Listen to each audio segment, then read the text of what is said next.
Hey everyone! So today is day one of Booktubeathon. Yes, it has finally arrived and I'm finally doing the corresponding videos with Booktubeathon. I'm so excited. Ariel Bassett is hosting Booktubeathon along with other booktubers that you guys may or may not have heard of. I hope you guys have because they're all amazing.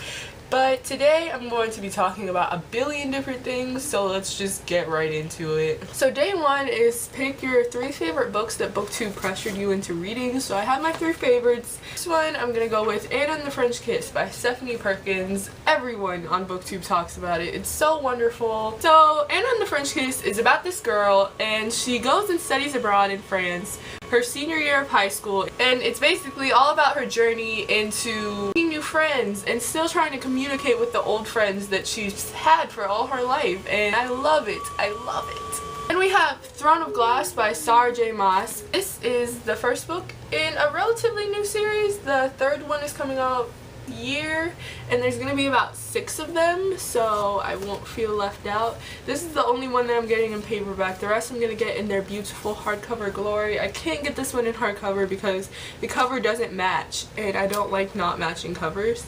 Anyways, Throne of Glass is about this 18-year-old girl and her name is Selena, and she is brought out of her death camp that she was sentenced to because she's an assassin, and she's basically going to be in this competition to be the king's champion, who is basically like the king's personal assassin.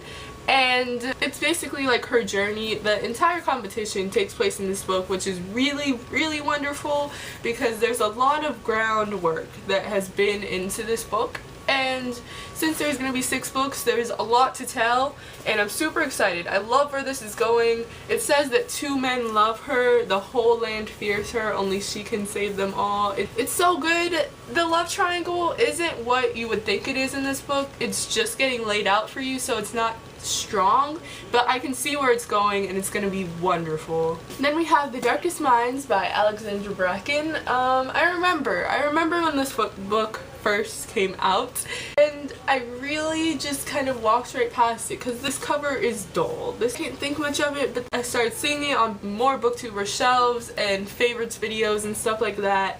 I decided to pick it up and it ended up being very well one of my favorite books of all time. The Darkest Minds is about this girl and her name is Ruby, and she survived this deadly disease that went around. She went to this rehabilitation camp where she's been for about 5 years now. The survivors of this deadly disease that has been going around kind of end up with these powers, and the colors are based on your powers. Supposedly Ruby is a green, and I know it sounds confusing. It's not that confusing. If you think it takes place in the rehabilitation camp, it does for like 25 pages maybe, and then it just escalates, and it's so good. So those were my 3 favorite books that Booktube pressured me into reading, so now gotta talk about other stuffs. First of all, I'm sorry for my leave of absence this past week. I haven't filmed or uploaded any videos for the last week, and I'm sorry for that. I was in Florida and I tried to film, but the lighting was really bad, so I decided, you know what, I'm gonna make quality videos from home than not quality videos in Florida. And now we've got to talk about my TBR for this week. I doubt I will get to all these books because I get distracted really easily. I don't really want to be stressed out. I just want to have fun because these readathons are really fun for me and I want to enjoy it. So I'm not going to pressure myself. I know I won't get to all these, but this is what I hope to read this week. A book with pictures. Well, when I was in Books A Million the other day, I saw this red one and I remember Jessie the Reader talking about it, but I didn't pick it up. I really want it, and I want it in my collection because it looked beautiful. So if you guys know what book I'm talking about, please leave it down below so I can pick that one up, and that will be my book with pictures. And then start and finish a series. I'm going to choose the Reboot duology. I've got to reread Reboot, and I'm not really looking forward to it because it's not the type of book that you really reread.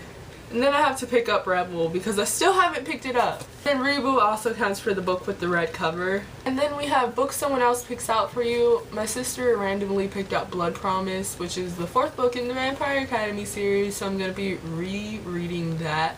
Book from which genre you've read the least this year? That is most definitely contemporary. I rarely read contemporary actually, so I have 2 It depends on which one's at the bookstore. I doubt both of them will be. Well, maybe both of them are. If both of them are, I'm getting both.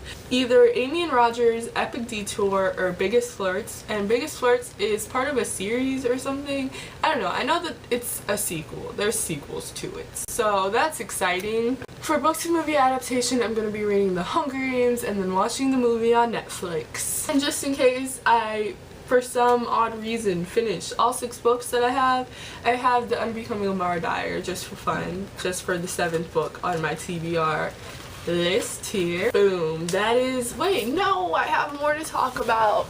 Okay, this is the last thing I'm going to be talking about in this video, I promise you guys. So I just started up my collection of kind of chapters. It's kind of like a book. I'm releasing them all on GOODREADS and that's really exciting for me. I'm going to be changing it because it's not what the cover and the title sounds like. It's so much different. So I'm not even going to tell you guys the title because I'm probably going to change it by the time I put this one up. And I don't know what I'm going to call it yet. But I have, I think, 5 chapters released and it's so fun writing the dialogue for these characters. I love how everything's going to tie in at the end of it. Of course, it's not going to be like a Veronica Roth book or something like that. But it's really fun for me to read. I'll link it down below if you guys want to check that out. It's so fun. I wanted to be a writer for some time now and I never realized how much I enjoyed it and how much I enjoyed making new characters and figuring out plot lines and all of that. So honestly, for those of you guys who also want to be a writer for when you grow up, honestly, just write whenever you can. Even if it's not good, write and it will get better, because if you guys read that first chapter and if you read like chapter 3, there's a huge difference in the quality of it. And I just realized all you need is practice and a large vocabulary. This is it for this video. I hope you guys really enjoyed. Don't know how long it is. I hope I didn't make it too long. I mean, I didn't want this video to be 2 hours, but I had a lot to talk about. So hope you guys enjoyed this. I'll see you guys tomorrow, which is really strange for me to say, but yeah, see you guys tomorrow. Bye.